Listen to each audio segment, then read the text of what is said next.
So as one would expect, details on the upcoming third entry in Spider-Man from Sony and Marvel Studios are being kept under wraps. We know that Jamie Foxx is back as Electro, so let's talk about everything else that's been said leading up to this. Most of what we know about the upcoming third Spider-Man film in the MCU has come with major leaks, details getting out there, or by way of weird confirmation by people in relation to that franchise. Now, this isn't that dissimilar to what happened with Spider-Man 1, aka Spider-Man Homecoming, and Spider-Man Far From Home. Because they were well into shooting the second film, we knew the entire cast, where they were going, what villains were going to be in it, but Sony would not even acknowledge that the film was in front of cameras. Again, it's a weird way to handle it, but I assume they have their reasoning. So when it comes to the third film, we know Electro is now a part of the film. We know that J.K. Simmons will continue to play J. Jonah Jameson in not just the upcoming third Spider-Man film, but also the films being made by Sony. Now, in some weird way that we don't understand just yet, and the whole Electro factor just tosses another big question mark into it, is how does this connect to everything outside of the MCU? We of course saw that in Morbius, there is a clear indication that this takes place in the MCU.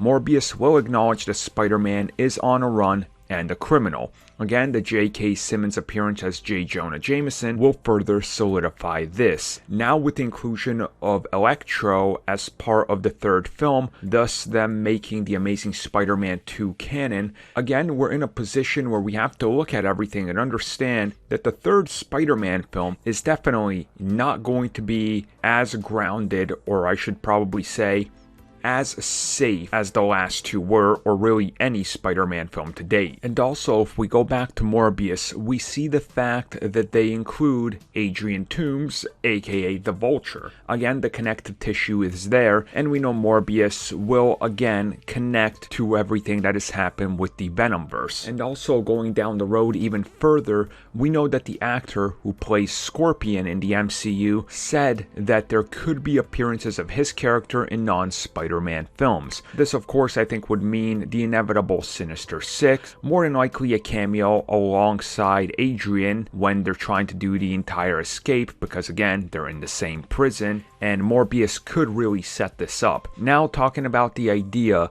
that this is going to sort of tie everything together, The Amazing Spider-Man 2 again tosses a giant big question mark and a big what the hell is even happening here, because nobody can wrap their head around it. Now maybe we're gonna get the revelation that Mysterio was in fact telling the truth but masking it with a lie to try to prevent the truth, meaning that multiverses did exist and he knew about this, and he maybe is from another universe, but he was trying to deflect that knowledge because obviously the multiverse does exist, as WandaVision and the upcoming Doctor Strange in the Multiverse of Madness will clearly explore this. Now this takes us all the way back to what was happening with the dispute between Disney, Marvel Studios versus Sony when it came to post Far From Home, where they started talking about the fact that they went back to the drawing board, to the discussion table, and discussed what happens with Spider-Man. It was then confirmed Spider-Man will exist in the multiverse, because Kevin Feige even openly acknowledged how Spider-Man can do that. And it sort of makes sense that they're gonna approach this in this manner,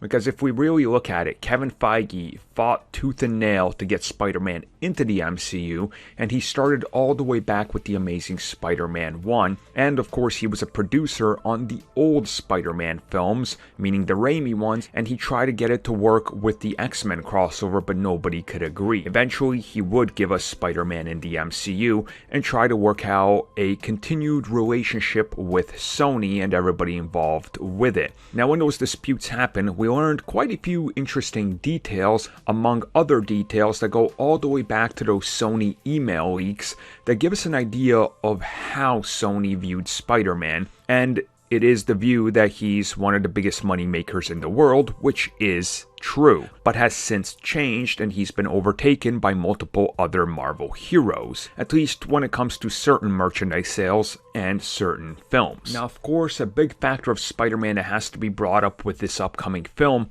is of course merchandise sales, and this is something that drives what happens in the movie. Now, some people might think that's a terrible way to handle film, but that's all comic book movies because toys are a huge factor. Batman does it, Superman does it, Captain America does it, Spider-Man does it. You have to move merchandise and sale for kids. And again, this brings us back to the whole Electro thing, because more than likely we're getting a different look to Electro, but one that takes it all the way back and acknowledging both so they can sell 2 action figures. But again, when we look at the details we know about Spider-Man 3, other rumors have persisted that Kraven the Hunter will factor into this film.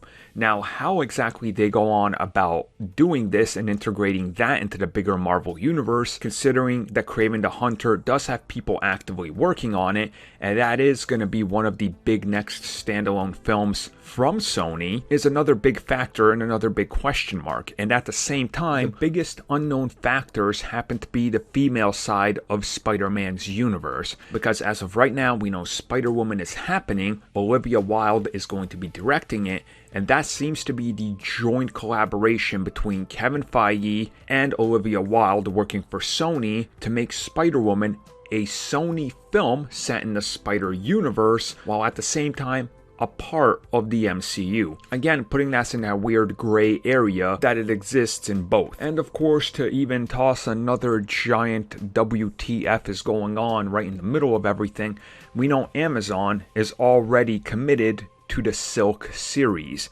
Silk would be set in Sony's Spider-Man universe, but of course we don't know any amount of involvement that is being done by Kevin Feige. Now, Silk in the comics has a direct connection to Peter Parker that undoubtedly they can't ignore if they want the character to work. So just taking a step back and looking at it, multiple things are happening, and it looks like Spider-Man 3 is going to be this sort of thing that exists and then it explodes into a bigger universe that connects everything together.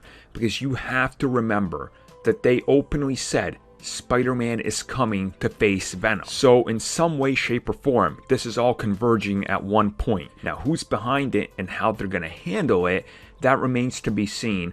My guess would be, once we have everything confirmed, before they start shooting Spider-Man 3, that details on these other things are going to start to trickle out then, and then we're going to have a bigger picture. But as of right now, the picture they paint is a very unique one, because it shows the willingness of Sony to work closer with Marvel Disney than ever before.